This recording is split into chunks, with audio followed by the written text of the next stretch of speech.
네, 딜루티드 EPS 계속 공부를 하고 계세요. 너무 어려우시죠? 근데 이제 하나 남았습니다.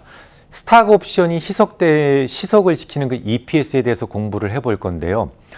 지금까지 거론했던 그 회사를 그대로 들고 와서 보죠. 순이익이 100억이라고 말씀드렸고 주식 수준은 20만 주였습니다. 이 회사에는 10% 이자를 지급하는 우선주가 1000주가 있고요. 액면가는 1000만 원이었어요. 여기에 추가로 한 가지 조건을 더 넣어보겠습니다. 중요한 인물을 스카우트하기로 했어요. 그래서 업무의 효율성을 증대시키기 위해서 만주의 스탁옵션이 발행됐습니다. 이 스탁옵션은 주당 20만 원에 구매할 수 있는 권리가 부여됐는데 이후로 주가가 잘 올라서 지금 40만 원까지 상승을 했습니다. 그럼 당연히 스탁옵션은요. 행사될 가능성이 굉장히 높겠죠. 이 회사의 실효 법인세율은 40%라고 가정한다면 이 회사의 딜루티드 EPS는 얼마가 될까요? 또 머리가 좀 복잡해지시죠? 하지만 이 딜루티드 EPS와 관련된 것은 이 세 가지가 다라고 말씀을 드렸습니다. 이것까지만 공부하시면 끝나요. 여기까지 오셨다면 조금만 더 용기를 내주시기 바랍니다. 이 겉으로는 복잡해 보이지만 잘 이해하실 수만 있다면 사실 아무것도 아닙니다. 우선 스탁 옵션이 행사되면 회사 입장에서는 뭐가 되죠? 약간의 현금이 유입됩니다. 스탁 옵션이라고 해서 주식을 거저주는 게 아니죠. 이 회사의 주식을 싸게 살 수 있는 권리를 부여하는 거예요. 돈도 들어온다는 얘기예요. 그럼 들어오는 돈을 분명히 어떻게라도 회계적으로 기록을 남겨야 되겠는데 이걸 어떻게 남길까요?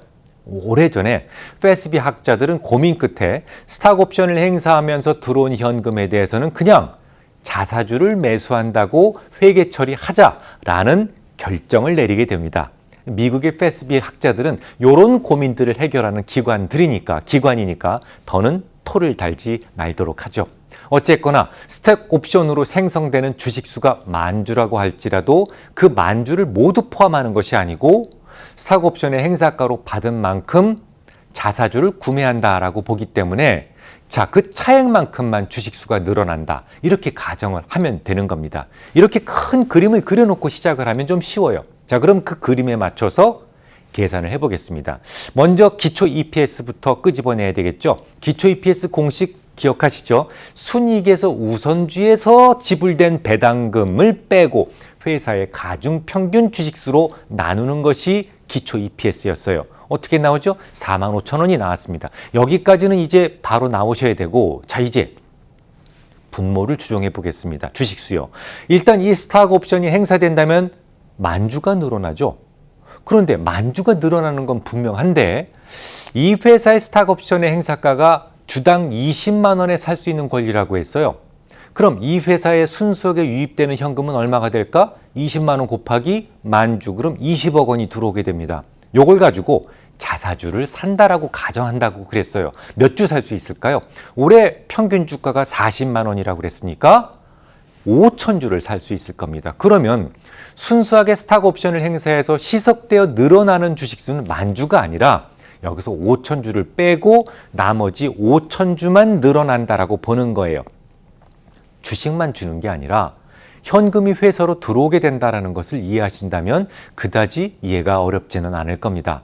그럼 분자는 어떤 부분이 수정돼야 될까요? 분자는 수정될 게 없어요. 왜냐하면 스탁 옵션이 행사된다고 해서 회사 이익의 변화는 없죠. 그럼 정리해 보겠습니다. 딜루티드 EPS는 어떻게 될까요? 일단 100억에서 10억 빼는 건 똑같죠? 전환 우선주 쪽에서 들어가는 것들, 그러니까 우선주에서 지불돼야 되는 이자, 그리고 밑에 분모는 20만 주에서 만주가 아니라 5,000주가 늘어납니다. 그러면 90억 원 나누기 20만 5,000주 하면 43,900원이 됩니다. 사실 실전에서는 스탁 옵션이 한꺼번에 행사되는 경우도 무척 드물죠. 스탁 옵션을 받은 직원이나 임원들이 똑같은 생각을 동시에 해서 한꺼번에 청산한다? 그럴 가능성은 거의 없기 때문에 그래요. 그래서 스탁 옵션을 받은 사람들 중에서 급히 돈이 필요하거나 혹은 우리 회사의 주가가 많이 올랐어. 이 세금 문제가 있기 때문에 굉장히 중요합니다. 그래서 올랐다라고 생각하는 경우에 권리를 행사하는 경우가 있어요. 그때 다시 행사된 만큼만 EPS가 희석되기 때문에 주가에는 생각만큼 큰 영향을 미치지 않습니다. 그러면 실전으로 한번 들어가 봐서 지난 2009년도 12월 2일 날 나왔던 기사를 좀 보겠습니다. 자, 직원들에게 22만 주의 스탁 옵션을 부여했다라는 공시가 있었죠. 그러면 이 주가가 하락했을까요? 자, 당시 루멘스의 차트를 한번 보시겠습니다. 노란색으로 표시된 공시 당일날인데요. 그 당일 주가는 오르고 있어요. 실제로 큰 영향이 없다는 것이 입증되죠. 지금 당장은 가격 차이가 없어서 행사될 가능성도 거의 없다. 뭐 이렇게 보셔도 되겠지만, 자, 저 스탁 옵션을 받은 기술자들이 최선을 다해서 이 회사의 실질 가치를 앞으로 끌어올리게 될 것이다라는 막연한 기대감도 있을 수 있기 때문에 이처럼 실전에서 스탁 옵션 누구한테 줬다라고 해서 무조건 EPS가 희석되고 주가는 떨어진다라고 단정하시면 안 된다라는 것이죠. 다만 요 스탁 옵션 22만 주가 모두 행사됐다면 그로 인해서 미래 희석 요인이 생겼다라고만 계산해 놓고 있으시다가 주가 흐름에 따라서 해석을 다르게 하셔야 돼요. 좀 더 구체적으로 한번 보여드려 볼까요? 자, 이 종목 같은 경우는 주가가 한때 15,000원까지 올랐다가 빠졌어요. 이렇게 주가에 변동이 생기게 되면 그 시기에 따라 EPS의 희석은 달라져야 됩니다. 그러니까 현재 주가가 행사가인 7,297원보다 높게 형성되어 있다 그러면 지금 EPS는 희석시키는 게 맞아 라고 생각을 하셔야 되고요. 그럼 언제든지 나올 수 있는 물량이기 때문에 희석시켜서 해석하는 게 맞다라는 것이죠. 하지만 주가 그보다 아래 형성되어 있다면요.